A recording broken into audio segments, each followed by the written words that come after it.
తాకట్లో ఉన్న బంగారాన్ని విడిపించి ఆ రోజున మార్కెట్ ధర కట్టి మిగిలిన డబ్బును మీకు అందిస్తుంది కొమ్మూరి గోల్డ్.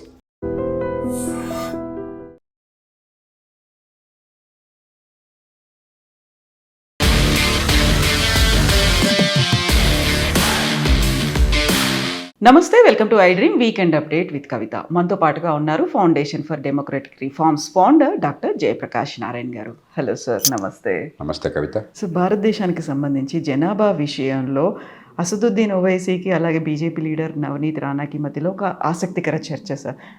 6 మంది పిల్లలు ఓవైసీకి ఉన్నారు, కావాలంటే మీరు 4 కనండి, 8 మందిని కనండి, ఎవరు ఆపేస్తున్నారు అనేది. ముస్లిం జనాభా విపరీతంగా పెరిగిపోతుంది కాబట్టి హిందువులు కూడా ఉన్నారా పిల్లలు? 6 ఆయనే చెప్పాడు సార్. 5 కూతుళ్ళు, ఒక అబ్బాయి ఉన్నాడంట. సో నాకు 6 ఉన్నారు, మీరు కనండి అనే మాట. సో హిందువుల జనాభా తగ్గిపోతుంది, ముస్లింలు పెరిగిపోతున్నారు కాబట్టి ఇది వాస్తవమైన వాదన కాదు. గణాంకాలు ఏం చెప్తున్నాయంటే గత 30-40 ఏళ్ళుగా మీరు చూస్తే ప్రతి వర్గంలో మతం చూస్తే హిందువులు, ముసల్మాన్లు, క్రైస్తవులు, పారసీకులు, బౌద్ధులు, జైనులు కావచ్చు, సిక్కులు కావచ్చు, ప్రాంతాలు కావచ్చు, ఉత్తరాది దక్షిణాది, ఈ రాష్ట్రం ఆ రాష్ట్రం కావచ్చు, కులాలు కావచ్చు, సోకాళ్ళు అగ్ర కులాలు, మధ్య వ్యవసాయ కులాలు, లేకపోతే బలహీన వర్గాలు, దళితులు కావచ్చు, ప్రతి వర్గంలో జననాల రేటు తగ్గుతున్నారు. ఫెర్టిలిటీ రేట్ అంటాం, అంటే ఒక మహిళ తన సంతానోత్పత్తి కాలంలో సగటున ఎంతమంది పిల్లల్ని కంటుందని చెప్పి ఫెర్టిలిటీ, టోటల్ ఫెర్టిలిటీ రేట్ అంటాం. అది తగ్గుతుంది క్రమక్రమంగా. దేశం మొత్తంలో అది 2 కంటే తక్కువగా పడిపోయింది. 2.1 కనుక ఉంటే ఒక మహిళ తన జీవితకాలంలో 2 పిల్లలు, 2.1 పిల్లలు, 2 సరిపోతారు మామూలుగా, అంటే కొంతమంది చనిపోతారు కాబట్టి 2.1 ఉంటే సమాజంలో అసలు జనాభా స్థిరంగా ఉంటుంది. అంతకంటే తగ్గితే వెంటనే కాకపోయినా కాలక్రమేణా జనాభా తగ్గుతుంది. అంతకంటే ఎక్కువ ఉంటే జనాభా పెరుగుతూ ఉంటుంది. మనం దేశం మొత్తంగా చూస్తే 2 కంటే తగ్గాం. కొన్ని రాష్ట్రాల్లో, బీహార్లో ఇంకా ఇప్పటికీ 2.9 ఎంత ఉంది, కానీ తగ్గుతుంది. ఉత్తరప్రదేశ్ 2.4, 2.5 తగ్గుతుంది. ఇంకో 5-10 ఏళ్ళలో ఉత్తరప్రదేశ్ అయిపోతుంది, బస్ ఇప్పటికి అయిపోయి ఉండొచ్చు. బీహార్ ఇంకో 7-8 ఏళ్ళు పట్టచ్చు.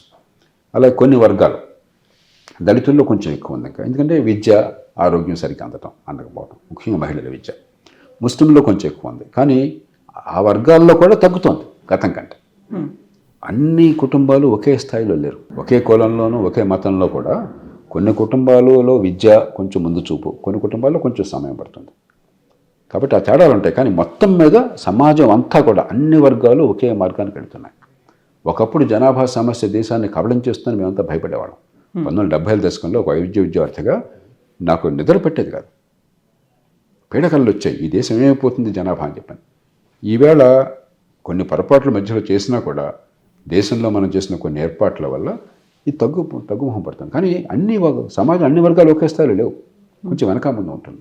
అంచేత కొంతమంది ఏమైనా భయపడుతున్నారంటే, ముస్లింలు 8 మంది పిల్లల్ని కంటున్నారు, ఒక్కొక్క 4 మహిళలను పెళ్లి చేసుకుంటున్నారు, వాళ్ళు ఇంతమంది పిల్లల్ని కడితే వాళ్ళ జనాభా పెరిగిపోయి ముస్లింల జనాభా మెజారిటీ అవుతుంది.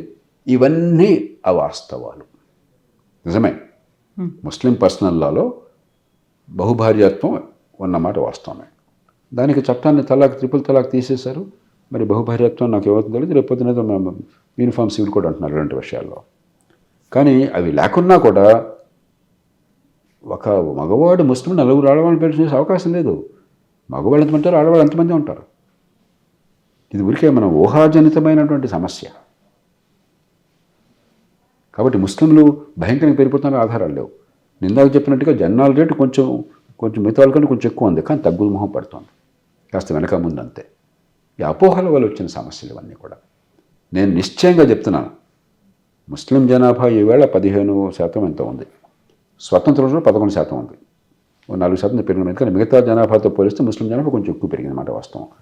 ఆ 15-16 ఆగిపోతుంది, ఇక ఎంతకంటే పెరగదు. ఎట్టి పరిస్థితుల్లో 20 కడదు, 100 ఏళ్ళు గడిచినా కూడా.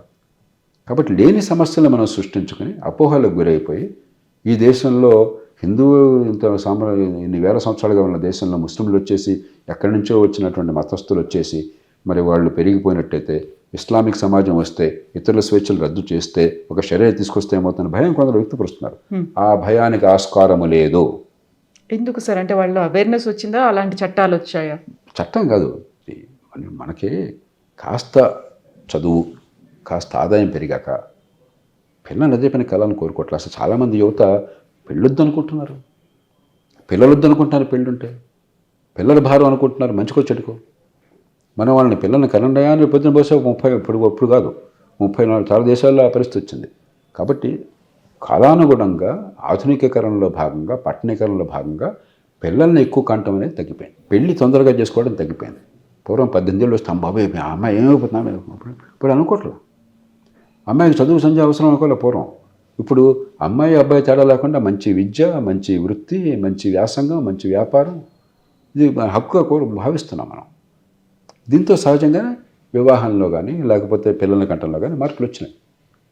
అంచేత మనం ఏదో ఒక వర్గంలో జనాభా పెరిగిపోయి భారతదేశం మొత్తాన్ని ఆక్రమించేస్తారనే అపోహకు ఆస్కారం లేదు. అనవసరం అపోహలకు గురై ద్వేషాన్ని పెంచబోకండి. అన్ని వర్గాలలో ముస్లింలతో సహా, క్రైస్తవులతో సహా, హిందువులతో సహా అన్ని వర్గాల్లో జనాభా పెరుగుదల తగ్గుతోంది, పిల్లల ఉత్పత్తి తగ్గుతోంది, జనాభా స్థిరీకరణకు వచ్చేస్తుంది చాలా దగ్గరలో ఉన్నాం. డెమోగ్రఫీస్ చేంజెస్ అనేవి చాలా వచ్చాయని అస్సాంలో ఆల్మోస్ట్ ఉన్నటువంటి 33 జిల్లాల్లో 15 జిల్లాల్లో 50-60% కంటే ఎక్కువ ముస్లింలే ఉన్నారు. అక్కడ చేంజ్లు వస్తున్నాయి అనేది ప్రభుత్వం చెప్తోంది, లెక్కలు కూడా అవే కనిపిస్తుంది. అది కాంతిశూకుల వల్ల బంగ్లాదేశ్కి సరిహద్దున ఒక పక్కన తూర్పున అస్సాం ఉన్నది, పశ్చిమాన అస్సాం కానీ త్రిపుర ఉన్నాయి, పశ్చిమాన బంగ్లాదేశ్ ఉన్నది, బెంగాల్ ఉన్నది. ఆ కారణంగా అక్కడ ప్రభావం ఉంటుంది. అది దేశం మొత్తానికి సమస్య కాదు. అక్కడేదో సిటిజన్షిప్ రిజిస్టర్లు అన్నది మరొకటి ఉన్నారు, వాళ్ళ కంట్రోల్లో పడతారు. దాని గురించి మనం ఎక్కువగా ఆలోచించక్కర్లా. సో మోదీ కూడా ఇదే మాట అన్నట్టున్నారు, వెస్ట్ బెంగాల్ ఓన్లీ ఎన్నికల కోసమా లేకుంటే వాళ్ళు ఇన్ఫిల్ట్రేటర్స్ వస్తున్నారు కాబట్టి ఆ ఇన్సిడెంట్ అలా ఉందనుకో. మనకి రాజకీయంగా వాళ్ళ మనసులో ఏ కారణం ఉండొచ్చు. మనం చూడవలసింది చేస్తోంది చట్టబద్ధమా కాదా, చేస్తోంది హేతుబద్ధమా కాదా, ఈ పని వల్ల దేశ ప్రజలు నెరవేరుతాయా లేదా. ఈ మూటికి అవునని సమాధానం వస్తే మనకు ఆందోళన అక్కర్లేదు, కాదని సమాధానం వస్తే మనం గట్టిగా పట్టించుకోవాలి. Yes, sir. Thank you so much, sir. Thank you, sir.